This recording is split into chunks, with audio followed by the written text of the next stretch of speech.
everyone, and welcome once again to the Pop Culture Yearbook. I'm Captain Logan. And I am the real Manos. Manos, today we're taking our yearbook. We're taking our time travel yearbook back to what year, Manos? Well, we're taking the Wayback Machine all the way back to 1972. 1972. This is a very cramped book we're traveling in. Yes, yes. And so of things that happened in 1972, so of course there was, probably the biggest thing was Watergate. And then there was, the last Apollo mission, Apollo 17, the famous China peace talks that Nixon did. And then movies, we had The Godfather, The Poseidon Adventure, and Cabaret. It was the first year that we had a Star Trek convention, which led to the modern phenomena of fan cons. I have heard of this Star Trek you speak of. And as far as television goes, among other things, we had the first episodes of Fat Albert, The Waltons, Bob Newhart, and Maude. Ooh, I loved Fat Albert as a kid. Did you really? I did. I used to watch that all the time. And I never could sit through more than 2 minutes of The Waltons. Yeah. I find that show incredibly boring. Yeah, me too. Oh. This is how boring The Waltons is.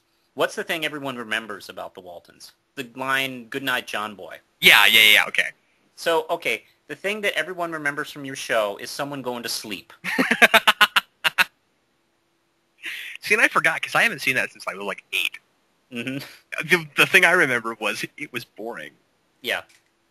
I mean, it makes Little House look like Buffy the Vampire Slayer as far as things happening. So, Manos, what from 1972 will we be discussing today? Well, I am bringing to the table Blacula.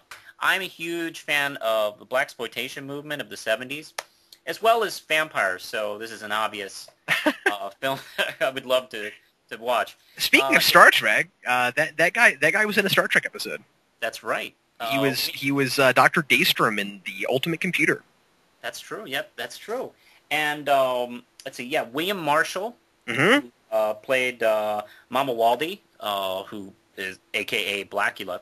Did you know he was also the king of cartoons in the Pee Wee Herman show? No, I didn't know that. That's right. He was the king of cartoons. It also starred Vanetta McGee and Thadamus Rasolala as Gordon Thomas, who is sort of a modern Van Helsing kind of character. The film is directed by William Crane, who did mostly TV stuff. He did like Dukes of Hazzard and Starsky and Hutch. And essentially, Blacula begins, I'd say like 100 years prior, 150 years prior to the beginning of the film, where Mama Waldy is a African prince who goes to Count Dracula and his castle, along with his wife, asking him to help out with his campaign against slavery and the slave movement, not knowing that Count Dracula is Count Dracula. So this turns out to be a horrible mistake. It's like going to Charles Manson and asking him to, cater your party. So, not knowing that he's walking into a trap, he tries to escape, but ends up getting bit by Dracula himself and imprisoned, entombed along with his wife, who wasn't bit, so she's obviously going to starve to death in this tomb. Years later, in the present, a couple buy Count Dracula's house and all the things in it. They're antiquers or antique people. And they're going to sell all this stuff. And they accidentally crack open his coffin, and he comes alive. Now, the name derives from the fact that Dracula decides to give him this name, his own name, in a way. And it's part of legend in the folklore of the film. By the way, it's never mentioned exactly what happens to Dracula. It's kind of left open-ended, which I think is interesting. So you could kind of retrofit it into a lot of different film versions of Dracula. Anyway, the film kind of mirrors a lot of what you see in Dracula films, where he wakes up and he sees a woman much like his own wife, and he hopes to woo her and maybe just start over, thinking that she is like the reincarnation, positive, that this is the reincarnation, and trying to make her a vampire too. My problem is maybe the film doesn't develop that relationship too much. There's a lot going on with trying to figure out. There's Dr. Gordon Thomas is the hero of the film, and he's trying to figure out what's going on. Maybe a few more minutes to the actual relationship would have been better off. But there's a really amazing, kind of touching ending to this film, and I think a lot of this film's success goes to William Marshall's performance as Blacula, because this film works because he plays it straight, and I think that's kind of a misconception about the film, is it's nowhere near as goofy as some people think it is. Yeah. The impression I always got. I haven't seen it, and that's what I always figured. He plays it totally straight. He's playing it almost as if he's starring in Bram Stoker's Blacula, a film by Francis Ford Coppola. And and he just sells it, and he's very cool in this movie. He's one of the cooler vampire characters I've seen. Now, as far as influence is concerned, and this is, of course, there's not too many horror films that came out of the blaxploitation movement. The only ones that did just kind of try to mimic what they did here. There was also a Blackenstein that came out the next year, and it's really bad. And a Dr. Black and Mr. Hyde film with Bernie Casey, yeah. Both of these are kind of forgettable. I think that stands to what's so cool about Blacula is it's actually it really does evolve, just from having a cute title. And the sequel that came out the next year, Scream Blacula Scream, is actually a superior film. Really? Yeah. It co-stars Pam Grier, by the way, and it involves the civil war going on in this voodoo cult, where one of the parties tries to recruit Blacula in order to help him, but of course Blacula makes him his pawn, and what he wants to do is try and cure his vampirism. But it's an excellent film. It does have its little problems, but I enjoy it quite a bit. I do think it does have the reputation of being a goofy film, a silly film. It has a lot to do with the name, because let's face it, it's a goofy, silly name. Mm-hmm. But also at the same time, the name has made it memorable and gets a lot of people's attention, but at the same time it makes people think maybe it's not so good.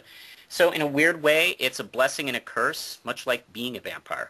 Did you write that down? Did you have that written down in a little notebook? It's in my notes, yes. That was great.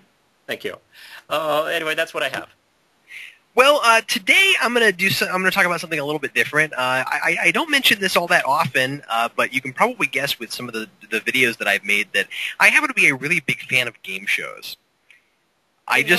I love game shows, and I get flack about this from some of my friends because a lot of people, for whatever reason, are not big game show people. But I love game shows, and so today I'm going to talk about The Price is Right, or as it was called in 1972, The New Price is Right. I don't know if you know anything about Price is Right or Bob Barker or anything. I used to watch it religiously as a kid. Oh, did you really? Okay, cool. Well, then we'll have stuff to talk about. Have you ever seen any reruns of the original? Yeah. Are you talking about the... Now, are you going to go so far as to talk about the nighttime version with Tom Kennedy? No, I was just going to mention the Bill Cullen stuff from 56 to 65. Okay. But it wasn't as funny. Yeah. As a kid, I thought the show was kind of funny. Yeah. Well, what's weird about the original, the black and white stuff, is that it's an entirely different show, and the entire thing is just the bidding. It's just what they do in the regular show later when they get into Contestants Row, and so the whole show is just they bring out items and you bid on them, and then whoever gets the closest without going over wins the thing. And they actually go down the line until everybody locks their bids in, so they bid more than once. And it's interesting, but comparatively, I mean, it's hard to go back and look at it in retrospect. It's kind of boring. So when the new Price is Right started, and they brought in Bob Barker, who was already pretty famous for doing what was the show that he did? Truth or Consequences. Yeah. And he did that from 56 all the way to 75, and so he was still doing that some while he was doing Price is Right. And when they brought him in, they made it was still a half-hour show, but I believe it was aired in the evenings to begin with, and then they moved it to daytime and made it an hour and 75. Mm-hmm. I know they made it an hour and 75, but I think they actually changed the time slot. And when they brought him in, that's when they started doing the pricing games, and that's when they started bringing in contestants from the audience instead of having a panel of contestants that they pre-selected. And anyway, so their first announcer was Johnny Olson, who was probably the most famous game show announcer ever. He announced on 32 different game shows, and he of course is the guy who coined "Come On Down." He came up with that. He was the announcer all the way until 1985 when he passed away. Mm-hmm. And anyway, so the show to begin with was really clunky because at the beginning they only did 3 pricing games, and they were always the same ones. So the first several episodes, you get into it, and you get to Come On Down, and they do Contestants Row, and then the first person who goes up on stage does the grocery game. And then when they come back from commercial, they bring up somebody else, and then they do something that was kind of the precursor to what later became what was that game called? Higher or Lower. Which was weird because no one ever won on it. Or at least the episodes I watched, I never saw anybody win on it. I went back and saw some reruns, and at least early on, they kept trying to finagle it to make it to where people could win, but it didn't work because you only had 5 slots. So they wouldn't give you any kind of range. They'd be like, here's a car, and then you have to keep guessing, like, you'd guess a number, and then Bob Barker would tell you if you were higher or lower. Well, you had to get it to the dollar, and you only got to guess 5. Yeah. And so it I never saw anybody win on it. And then I saw another one where they tried to make it to give it like within a range of $500 or $600, and they still couldn't get it because it was to the dollar amount. It didn't work. And then the last game was just simply, they give you 2 prizes, and they give you 2 prices, and you have to decide if the prices are match the items. And then they still did the showcase, and so they always had the showcase. You know what I love? I think it's amazing. I'm sorry. I think it's amazing that it got popular because early on it was really dull.